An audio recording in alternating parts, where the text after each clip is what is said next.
नमस्कार मंडळी, आज आपण सार्थ श्रीमद दासबोध यातील दशक 20व्याला सुरुवात करतो आहे, ज्याचे शीर्षक आहे पूर्ण नाम दशक. चला तर मग संकीर्तनाने सुरुवात करूया. जय जय राम कृष्ण हरी, जय जय राम कृष्ण हरी, जय जय राम कृष्ण हरी, जय जय राम कृष्ण हरी, जय जय राम कृष्ण हरी, जय जय राम कृष्ण हरी, जय जय राम कृष्ण हरी, जय जय राम कृष्ण हरी, जय जय राम कृष्ण हरी, जय जय राम कृष्ण हरी, जय जय राम कृष्ण हरी, जय जय राम कृष्ण हरी, जय जय राम कृष्ण हरी, जय जय राम कृष्ण हरी.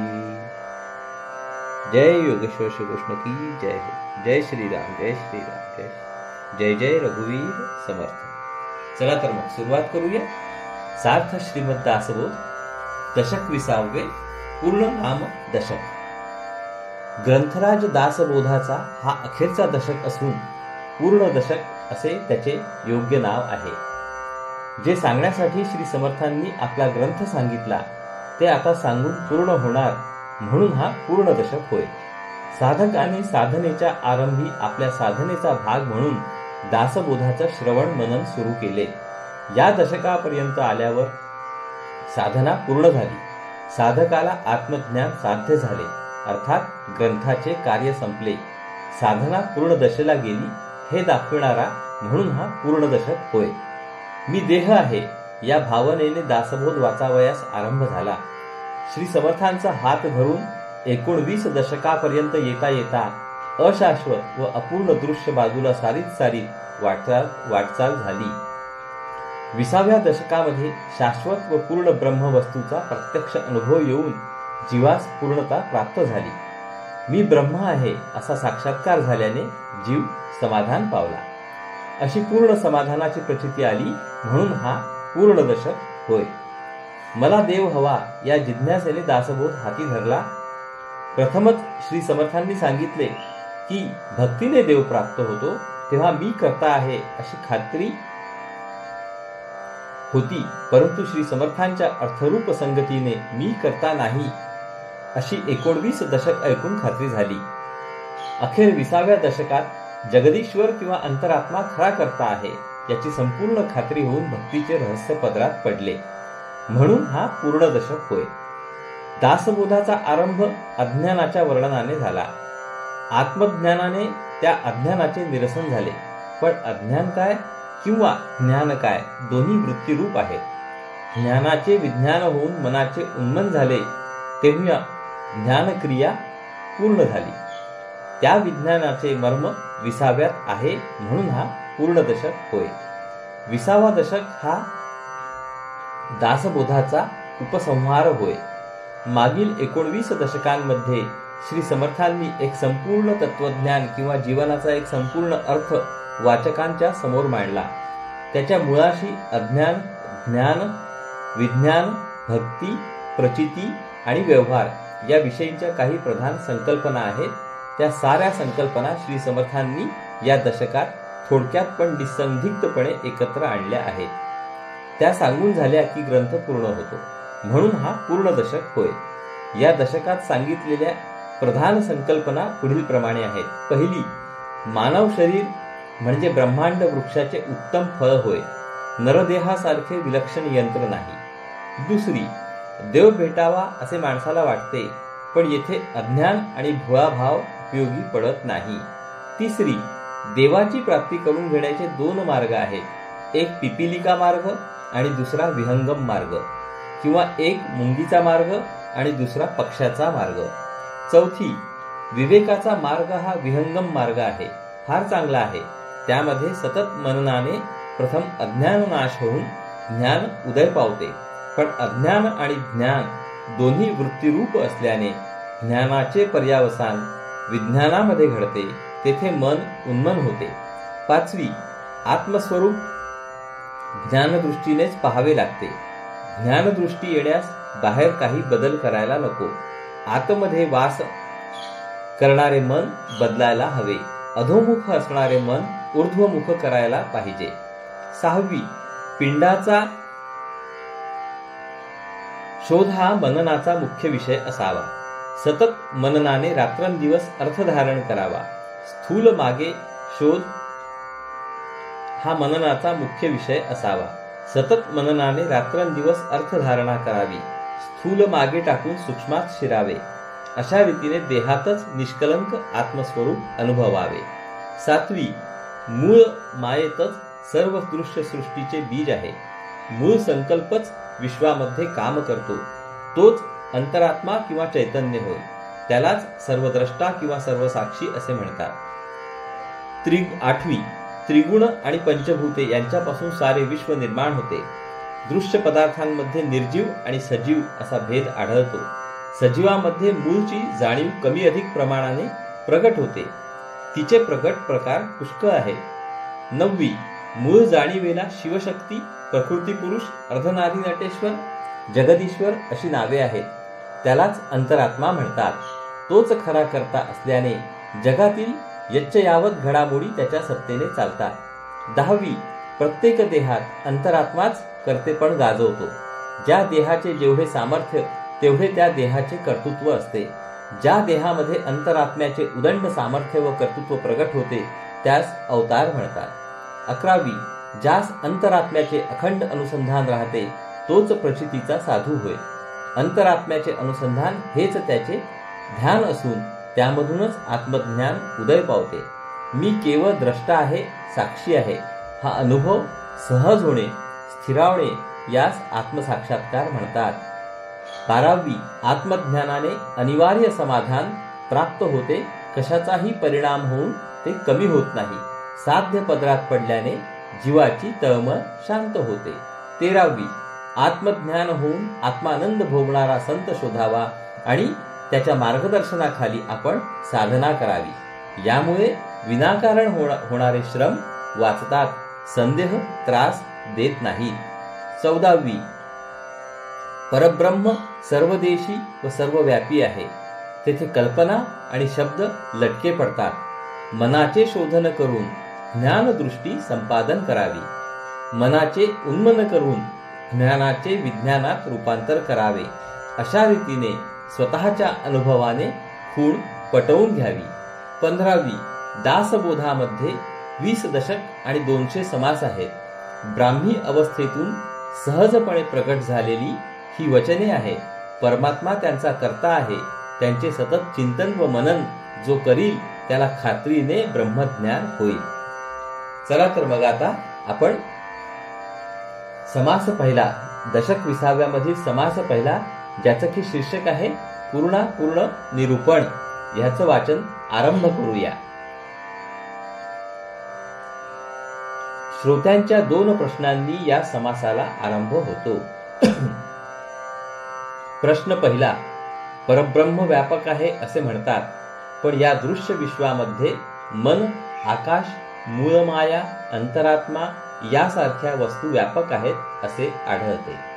मग निर्गुण ब्रह्माचा व्यापकपणा आणि या दृश्य वस्तूंचा व्यापकपणा यामध्ये फरक तो कोणता?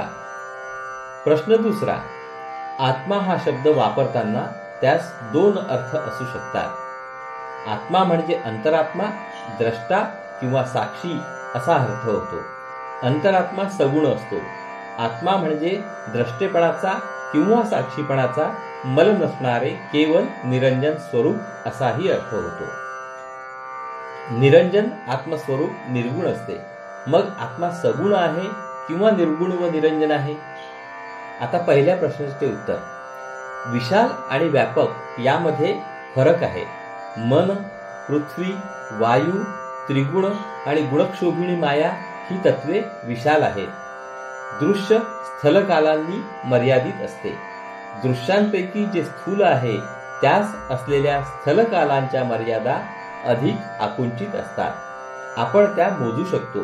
परंतु दृश्यांपैकी जे सूक्ष्म असते त्यास असलेल्या स्थलकालांच्या मर्यादा आकुंचित नसतात. आपण त्या मोजू शकत नाहीत, म्हणून त्यांना विशाल म्हणतात. शिवाय सूक्ष्म दृश्य चंचल असल्याने विनाशी व एकदेशी असते, म्हणून ते व्यापक होऊ शकत नाही. याच्या उलट परब्रह्म सूक्ष्म आहे. पण निश्चळ व अविनाशी आहे, त्यामुळे ते सर्वदेशी आहे. वस्तू आली आणि गेली तरी ते जसेच्या तसेच राहते, म्हणून ते व्यापक होय. आता दुसऱ्या प्रश्नाचे उत्तर. मूळ परमात्म वस्तू गुणरहित आहे. आपल्याला गुणांची कल्पना असते, ते गुण जेथे नाही त्यास आपण निर्गुण म्हणतो.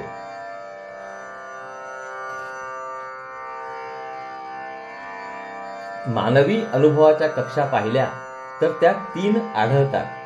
पिंडामध्ये आढळणारी जाणीव ही पहिली कक्षा होय, हिला जीव असे म्हणतात. ब्रह्मांडामध्ये आढळणारी जाणीव ही दुसरी कक्षा होय, हिला शिव किंवा ईश्वर किंवा अंतरात्मा असे म्हणतात. या सबंध विश्वाला आवरून त्याच्या पलीकडे अपरंपार असलेली जाणीव ही तिसरी कक्षा होय. त्या कल्पनातीत सद्वस्तूला परब्रह्म असे म्हणतात. जीव अज्ञानी असून सगुण असतो, तर ईश्वर ज्ञानी असून सगुण असतो. परंतु ज्ञान व अज्ञान यांच्या पलीकडे असणारे परब्रह्म गुणरहित आहे. म्हणून आत्मा जोपर्यंत द्रष्टा आणि साक्षी आहे तोपर्यंत तो सगुण असतो. त्याचे द्रष्टेपण व साक्षीपण लोपले की तो निर्गुण आणि निरंजन असतो. मी देह आहे ही वृत्ती म्हणजे अज्ञान, तर मी ब्रह्म आहे ही वृत्ती म्हणजे ज्ञान होय. अर्थात अज्ञान जसे वृत्तीरूप आहे तसे ज्ञान देखील वृत्तीरूप आहे. मनाचे उन्मन झाले की ज्ञानाचे विज्ञानात रूपांतर घडते आणि संपूर्ण निवृत्ती होते. तेथे वृत्ती उरत नाही. हे सारे दृश्य विश्व ज्ञानवृत्तीमधूनच निर्माण झाले आहे. म्हणून त्याच्या व्यवहारामध्ये योजना आणि व्यवस्था आढळतात. चला तर मग आता ओवी वाचनाला सुरुवात करूया. सार्थ श्रीमद दासबोध, दशक 20, समास पहिला, पूर्णापूर्ण निरूपण. श्रीराम जय जय रघुवीर समर्थ. आरंभी श्रोते वक्त्याला 2 प्रश्न विचारतात. मन, पृथ्वी, आप, तेज, वायू, आकाश, त्रिगुण, अंतरात्मा, मूळ माया ही तत्वे व्यापक आहेत. परब्रह्म देखील व्यापक आहे. या दोन्हींच्या व्यापकपणात फरक काय? तसेच आत्मा सगुण आहे किंवा निर्गुण आहे? प्राणी मन व्यापक, पृथ्वी आप तेज व्यापक, वायो आकाश त्रिगुण व्यापक, अंतरात्मा मूळ माया. प्राणी व्यापक आहे व मन व्यापक आहे. त्याचप्रमाणे पृथ्वी, आप, तेज, वायू, आकाश ही पंचभूते आणि त्रिगुण, अंतरात्मा व मूळ माया ही सारी तत्वे व्यापक आहेत. प्राणी प्राणीपणाने व्यापक आहे. उदाहरणार्थ, माणूस म्हटला की सर्व काली व सर्व ठिकाणी सर्व माणसे माणुसकीच्या दृष्टीने माणूसपणाने सारखीच असतात. तोच नियम मनाला लागू पडतो. बाकीची तत्वे व्यापक आहेत हे तर उघडच आहे. निर्गुण ब्रह्म ते व्यापक, ऐसे अवघेंच व्यापक, तरी हे सगटकी काय एक भेद आहे. निर्गुण ब्रह्म देखील व्यापक आहे. अशा रीतीने चंचलातील सर्व तत्वे आणि निश्चय ब्रह्म सगळेच व्यापक आहेत. मग येथे प्रश्न असा की हे सारे एकसारखेच व्यापक आहेत किंवा यांच्या व्यापकपणात काही फरक आहे? आत्मा आणि निरंजन येणेही वाटतो अनुमान, आत्मा सगुण की निर्गुण आणि निरंजन. आत्मा आणि निरंजन याविषयी देखील मनात काही संदेह उत्पन्न होतो. आत्मा सगुण आहे किंवा निर्गुण आणि निरंजन आहे, असा प्रश्न पुढे उभा राहतो.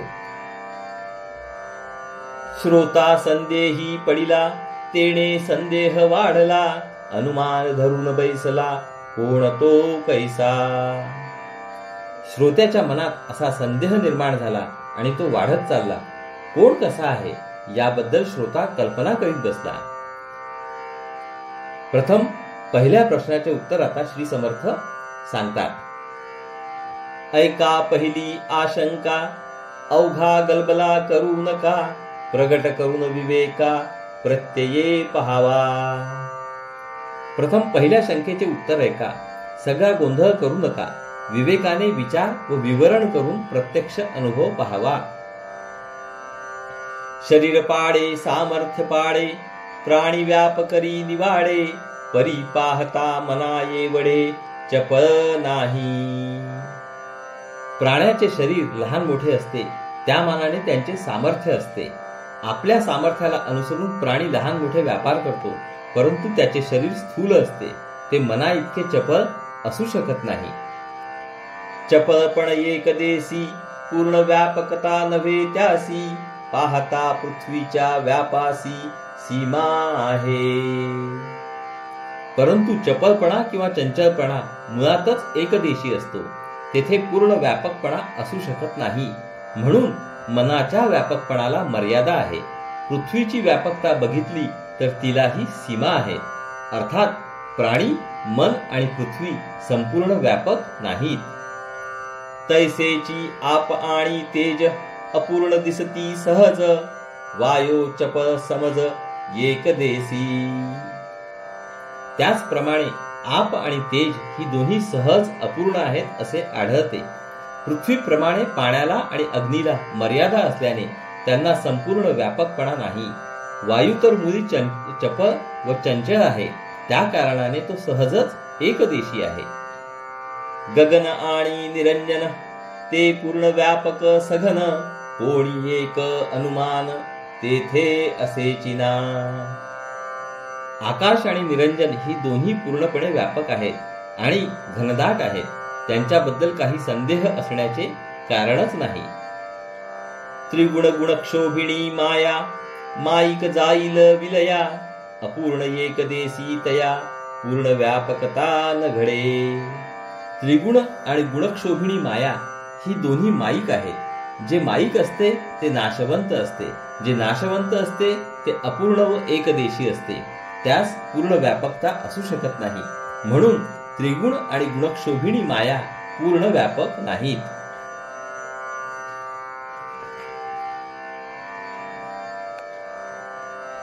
आता श्री समर्थ दुसऱ्या प्रश्नाचे उत्तर सांगतात. आत्मा आणि निरंजन हे दोहीकडे नामाभिधान. अर्थान्वये समजून बोलणे करावे. आत्मा आणि निरंजन ही नावे दोन्हीकडे एकच आहेत, पण अर्थाचा संदर्भ पाहून मग बोलावे. आत्मा शब्द जीवात्मा या अर्थाने वापरतात आणि निरंजन ब्रह्म या अर्थाने देखील वापरतात. म्हणून आत्मा शब्द कोणत्या अर्थाने वापरला आहे हे ध्यानात घेऊन बोलले पाहिजे. आत्मा मन अत्यंत चपळ, तरी हे व्यापक नव्हेची केवळ. सुचित अंतःकरण निवळ, करून पहावे. आत्मा म्हणजे जीवात्मा असा अर्थ घेतला तर मग आत्मा व मन अत्यंत चपळ चंचल आहेत. त्यामुळे जीवात्मा व्यापक असू शकत नाही. आपले अंतःकरण स्वस्थ आणि स्वच्छ करून हे पहावे म्हणजे कळेल. अंतराळी पाहता पाताळी नाही, पाताळी पाहता अंतराळी नाही. पूर्णपणे वसत नाही चहून कडे. जीवात्मा अंतराळात जातो तेव्हा तो पाताळात नसतो, तो पाताळात जातो तेव्हा तो अंतराळात नसतो. या कारणासाठी एकाच वेळी तो सर्व ठिकाणी पूर्णपणे व्यापून असत नाही. पुढे पाहता मागे नाही, मागे पाहता पुढे नाही. वाम सव्य व्याप नाही, दश दिशा. तो पुढे असेल तर मागे नसतो, तो मागे असेल पुढे नसतो, तो डाव्या किंवा उजव्या बाजूला असतो. एकाच वेळी 10 दिशा व्यापून असत नाही.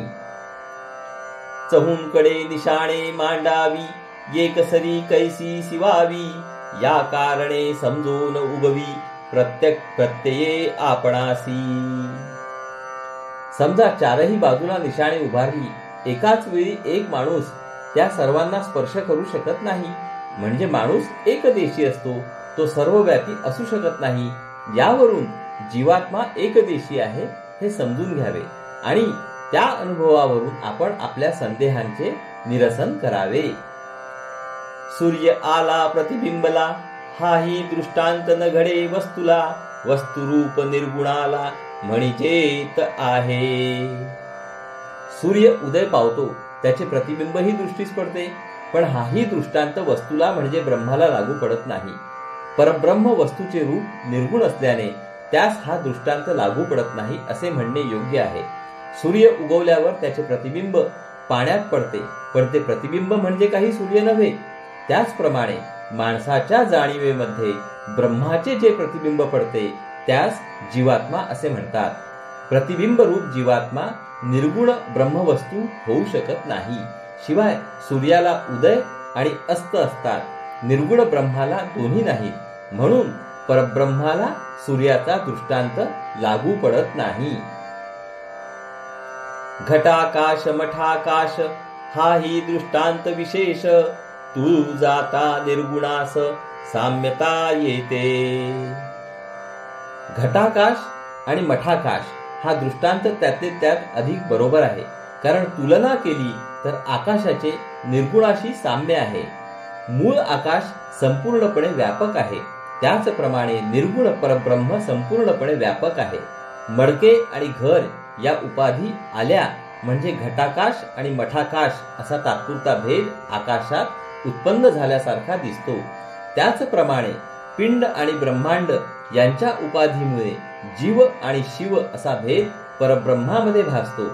घट आणि मठ किंवा मडके आणि घर दोन्ही मोडली की मूळ संपूर्णपणे व्यापक असणारे आकाश पुन्हा जसेच्या तसेच राहते. त्याचप्रमाणे जीव आणि शिव नाहीसे झाले की मूळ परब्रह्म पुन्हा अगदी जसेच्या तसेच शिल्लक उरते. ब्रह्मीचा अंश आकाश आणि आत्म्याचा अंश मानस, दोन्हींचा अनुभव प्रत्ययास येथे यावा. आकाश परब्रह्माचा अंश आहे आणि मन आत्म्याचा अंश आहे असे जरी आपण म्हटले तरी आपली खात्री पटण्यास या दोन्हींचा अनुभव आपण घ्यावा. गगन आणि हे मन कैसे होती समान, मननशील महाजन सकळही जाणती. आकाश आणि मन यांची बरोबरी होऊ शकत नाही. मननशील थोर पुरुषांना ही गोष्ट संपूर्णपणे माहीत असते.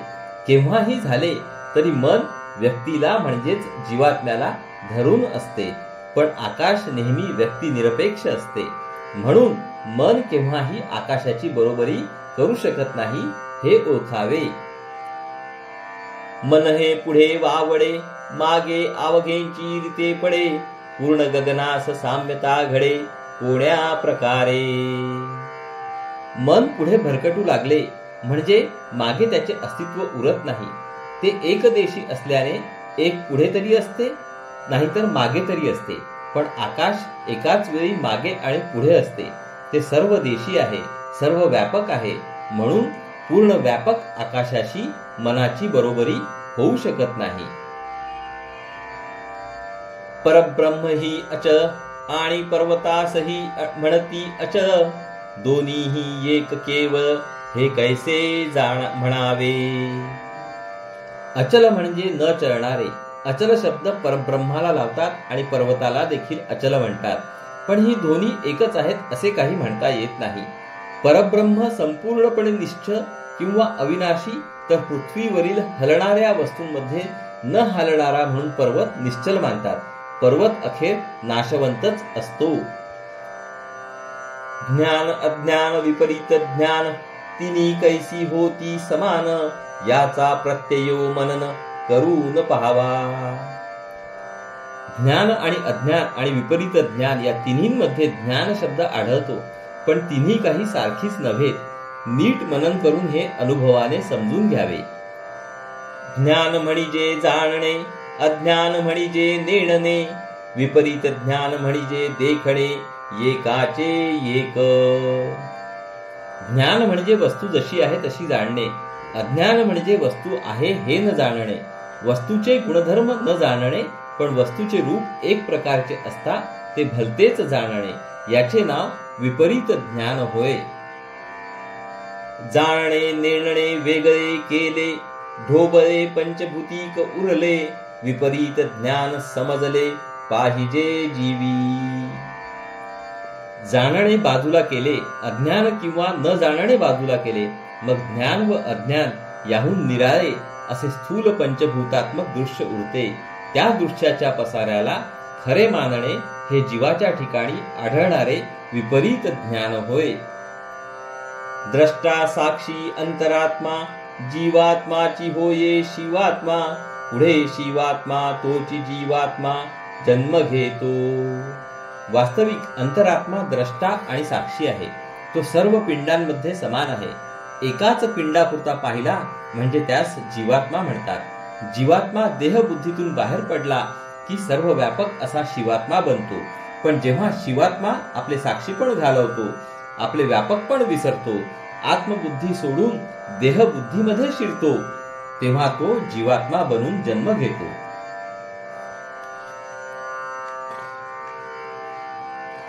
आत्मत्वी जन्म मरण लागे, आत्मत्वी जन्म मरण न भंगे, संभवामी युगे युगे ऐसे हे वचन. मी आत्मा आहे ही जाणीव उत्पन्न झाली की जन्म मरण पाठीस लागते. देहच आत्मा आहे असे मानणारा जीवात्मा आणि मी आत्मस्वरूप आहे असे म्हणणारा शिवात्मा, या दोघांनाही जन्म मरण चुकत नाही.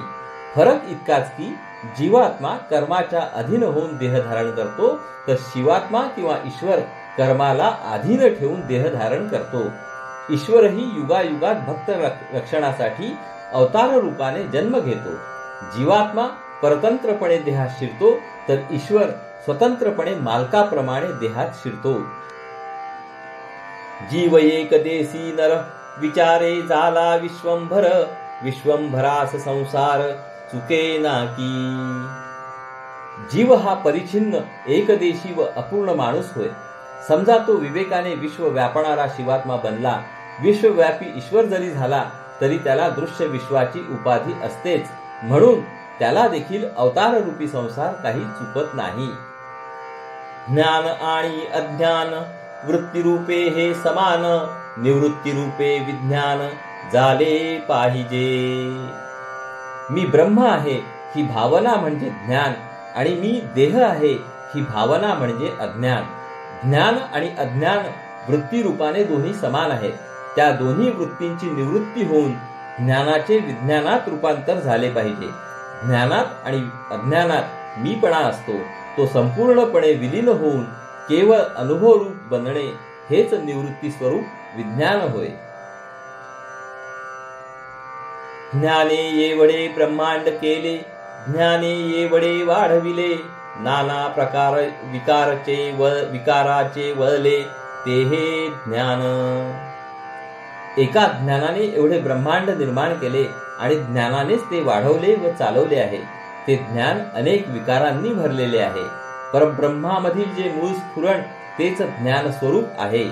त्याच्यातून अष्टधा प्रकृती प्रगट झाली आणि सबंध विश्व रचले गेले, म्हणून ज्ञान विकारांनी भरलेले आहे. आठवे देह ब्रह्मांडीचे, ते हे ज्ञान साचे, विज्ञान रूप विदेहाचे पद पाविजे. ब्रह्मांडामधील आठवा देह म्हणजे मूळ माया, म्हणजेच प्रथम संकल्प, तो खरोखर हे ज्ञान होय. प्रथम ज्ञानाने अज्ञानाचा नाश करायचा, नंतर विज्ञानाने ते ज्ञान ओलांडायचे आणि मग केवळ विज्ञान रूप विदेहपद प्राप्त करून घ्यायचे. इति श्रीदास बोधे गुरुशिष्य संवादे पूर्णापूर्ण निरूपण नाम समास पहिला. तर श्रोते हो, अशा रीतीने आपले या ठिकाणी दशक 20व्या मधील समास पहिल्याचे वाचन पूर्ण झाले आहे. हरि ओम तत्सत, हरि ओम तत्सत, हरि ओम तत्सत. हरे कृष्ण कृष्ण कृष्ण हरे हरे, हरे राम राम राम हरे हरे, हरे कृष्ण कृष्ण कृष्ण हरे हरे, हरे राम राम राम हरे हरे, हरे कृष्ण कृष्ण कृष्ण हरे हरे, हरे राम राम राम हरे हरे, हरे कृष्ण कृष्ण कृष्ण हरे हरे, हरे राम राम राम हरे हरे, हरे कृष्ण कृष्ण कृष्ण हरे हरे, हरे राम राम राम हरे हरे, हरे कृष्ण कृष्ण कृष्ण हरे हरे, हरे राम राम राम हरे हरे, हरे कृष्ण कृष्ण कृष्ण हरे हरे, हरे राम राम राम हरे हरे, हरे कृष्ण कृष्ण कृष्ण हरे हरे, हरे राम राम राम हरे हरे, हरे कृष्ण कृष्ण कृष्ण हरे हरे, हरे राम राम राम हरे हरे, हरे कृष्ण कृष्ण कृष्ण हरे हरे, हरे राम राम राम हरे हरे, हरे कृष्ण कृष्ण कृष्ण हरे हरे, हरे राम राम राम हरे हरे। जय योगेश्वर श्री कृष्ण की जय हो।